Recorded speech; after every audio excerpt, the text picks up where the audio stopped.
Assalamualaikum warahmatullahi wabarakatuh. Bismillahirrahmanirrahim. Alhamdulillahirabbil alamin wa bihi nasta'in wa ala umuri dunya waddin wa ala alihi wa sahbihi ajmain amma ba'dah. Yang saya hormati Bapak Ahmad Sadat selaku pengaku fikih ibadah dan teman-teman saya yang berbahagia.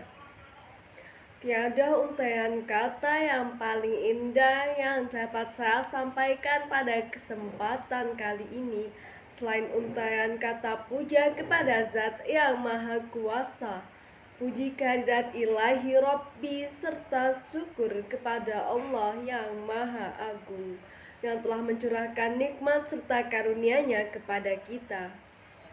Salawat serta salam marilah kita sanjungkan kepada Nabi Agung Muhammad Sallallahu Alaihi Wasallam, revolusioner sedunia, pendobrak kebatilan, penghancur kemurkaan, serta pembawa rahmat seluruh umat. Cikarang panas di siang hari, tambah macet yang sangat padat. Pada kesempatan yang berbahagia ini, izinkan saya memberi amanat. Pada kesempatan kali ini, saya akan membahas secara singkat mengenai sholat.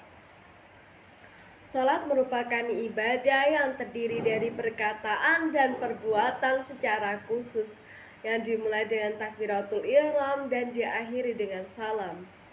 Sholat wajib dilakukan bagi seluruh umat Islam yang sudah balik dan berakal.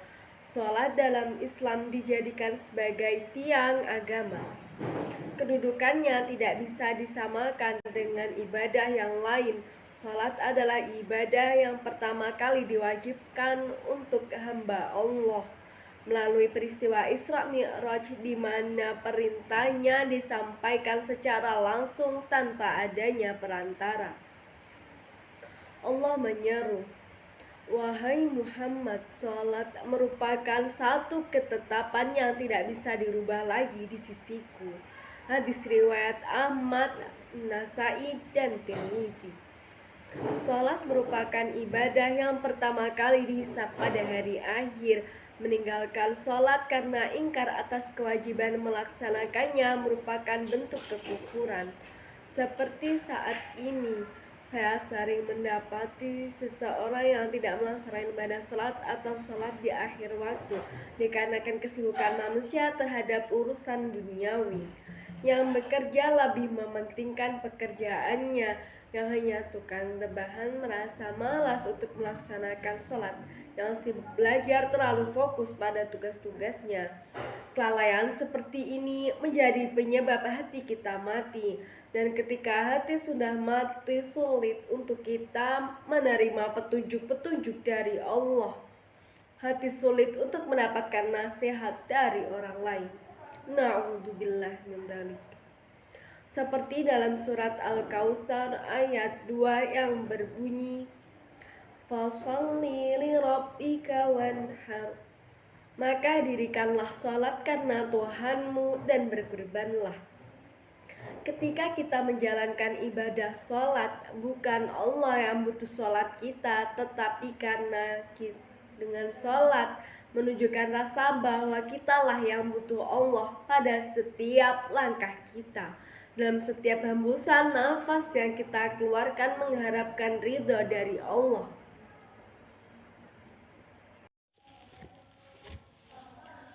Allah mewajibkan kita bukan hanya untuk sebatas kerohanian saja, bahkan kesehatan jasmani dapat terwujud jika kita khusyuk menjalankan sholat.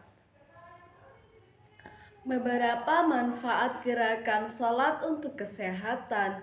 Yang pertama, gerakan takbiratul ihram dan berdiri, melatih bahu dan otot pectoralis dengan halus, melatih keseimbangan, membangun tubuh agar lebih tegak dan lurus. Yang kedua, ruku atau membungkukkan badan, melatih fleksibilitas tulang punggung dan persendian pinggul, memelihara kesehatan tulang dan menekan resiko pengeroposan atau osteoporosis. Sujud menjadi fleksibilitas punggung bawah dan latihan otot leher. Latihan beban bagi otot lengan atas yang menahan bobot tubuh saat sujud. Duduk di antara dua sujud, mencegah keterbatasan pergerakan sendi lutut, memperbaiki postur tubuh, meningkatkan fleksibilitas dan memperkuat ligamen, meningkatkan stabilitas tulang punggung. Yang terakhir, salam meningkatkan kemampuan gerakan leher, membantu mobilitas bagian punggung atas. Allah mewajibkan kita bukan hanya untuk sebatas kerohanian saja, bahkan kesehatan jasmani dapat terwujud jika kita khusyuk menjalankan sholat. Beberapa manfaat gerakan sholat untuk kesehatan.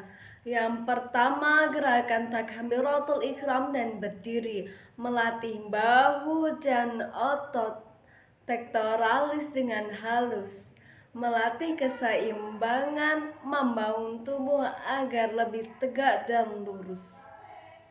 Yang kedua, ruku atau membungkukkan badan, melatih fleksibilitas tulang punggung dan persendian pinggul, memelihara kesehatan tulang dan menekan resiko pengeroposan atau osteoporosis. Sujud menjadi fleksibilitas punggung bawah dan latihan otot leher. Latihan beban bagi otot lengan atas yang menahan bobot tubuh saat sujud. Duduk di antara dua sujud, mencegah keterbatasan pergerakan sendi lutut, memperbaiki postur tubuh, meningkatkan fleksibilitas dan memperkuat ligamen, meningkatkan stabilitas tulang punggung. Yang terakhir, salam meningkatkan kemampuan gerakan leher, membantu mobilitas bagian punggung atas. Pada bagian yang paling atas, pemakaian mukena yang benar adalah menutup dagu serta menutup sebagian kening, karena dagu merupakan aurat. Selanjutnya, mukena yang digunakan disyariatkan menurut Imam Syafi'i menggunakan mukena terusan, karena ketika ruku akan tertutup bagian bawahnya. Jika kita menggunakan mukena yang putusan, bagian bawahnya akan terlihat seperti gambar dan akan menjadi alasan tidak sahnya sholat karena tidak tertutup. Selanjutnya, ketika menggunakan mukena, pergelangan tangan haruslah tertutup karena juga merupakan aurat. Dan ketika sujud pun, telapak tangan dan muka tidak boleh terhalangi ketika menempel di sajadah. Yaitu rukun sholat. Rukun sholat adalah setiap perbuatan dan perkataan yang membentuk hakikatnya sholat. Jika salah satu dari rukun tersebut ditinggalkan secara sengaja, maka batal sholatnya. Tetapi jika tidak sengaja, dapat diganti dengan sujud sahwi. Rukun-rukun sholat ada 13, yaitu berdiri bagi yang mampu, kedua niat, 3 takbiratul ihram, 4 membaca surat al-fatihah, 5 ruku, 6 iktidal, 7 sujud, 8 iftirash atau duduk di antara dua sujud, 9 tasyahud akhir dan duduk tasyahud, 10 membaca tasyahud akhir, 11 membaca sholawat atas Nabi Muhammad, 12 salam, 13 tertib. Demikianlah tadi pemaparan singkat mengenai sholat. Hanya itu yang dapat saya sampaikan pada kesempatan kali ini. Semoga bisa menjadi tambahan ilmu serta wawasan bagi kita semua. Dan semoga semua yang baik-baik dapat tercatat sebagai amal ibadah untuk mengharapkan ridha kepada Allah. Sekian dari saya, billahi taufik wal hidayah wa ridha wal inayah. Assalamualaikum warahmatullahi wabarakatuh.